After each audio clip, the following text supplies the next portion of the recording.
Wow, it's starting to rain. I gotta take cover. Oh boy. Oh, is that you, Dr. Romano? It's raining out. I'm coming under here to get out of the rain. Are you working today? I'm always working. Let's get to work right now. The first thing I want to go over with you is a mechanism that is called an E1CB mechanism. We have almost 5,000 kids in our study group, and not one single kid bagged this question the other day. Normally, when we think of elimination, we think of the E1 or the E2 mechanism. But I want to show you a third type of mechanism in this videotape known as an E1CB. The CB stands for conjugate base. So come along and let's have a look. Okay, Dr. Romano, I'm coming along. Okay. Anion stabilizing groups allow for the E1CB mechanism. Now, what I mean by anion stabilizing groups would be like a carbonyl group. Now, the first thing that we want to do is to look at this molecule that I proposed. 4-hydroxy-2-hexanoin. And what we're going to do is treat it with potassium hydroxide, and we get a product known as E3-hexan-2-on. You make sure you know those names. These are very important names. Okay. So we're going to take this reaction, and clearly we see it's an elimination reaction. We eliminated the OH and the H, and we laid down the double bond. Notice I laid down the double bond, and we made a conjugated system. Now, it looks like it could be an E1 or an E2, which a lot of kids thought.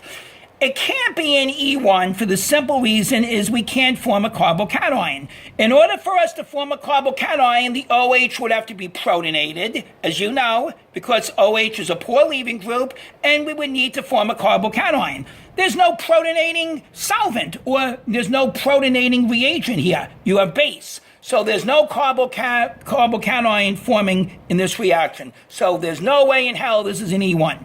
E2 looks good, though, for the simple reason you got a strong base that we're starting off. However, it's not an E2 because the OH on this molecule is a poor leaving group, and it's not going to just leave. So unfortunately, the E2 is out.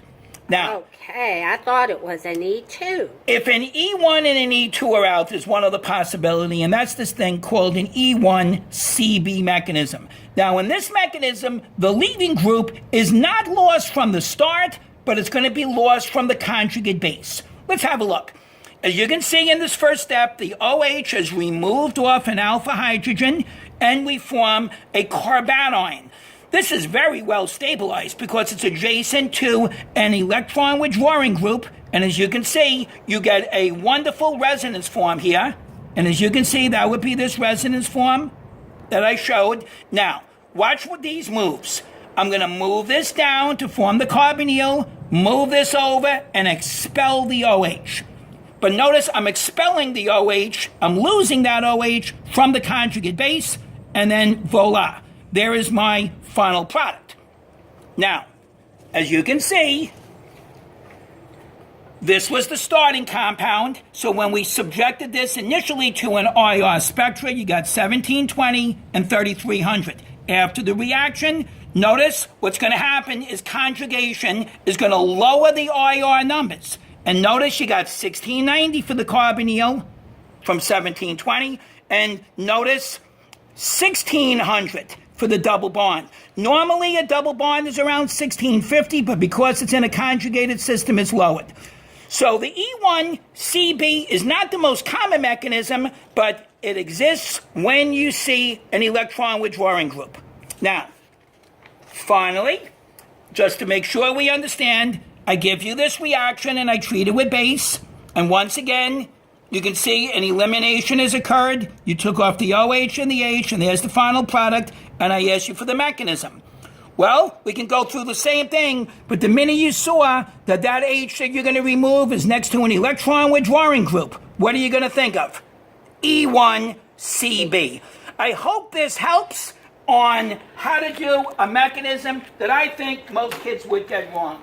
All right, good day to you, and I'll see you in study group. We can discuss it even more. Okay, are you going to be out here longer today, Dr. Romano? I will. Good day to you. Bye-bye. Okay, good day to you, sir. I'm taking a little break now. I'm hungry. Jeez, he's always working. Yeah, let me get out of here. Bye, sir.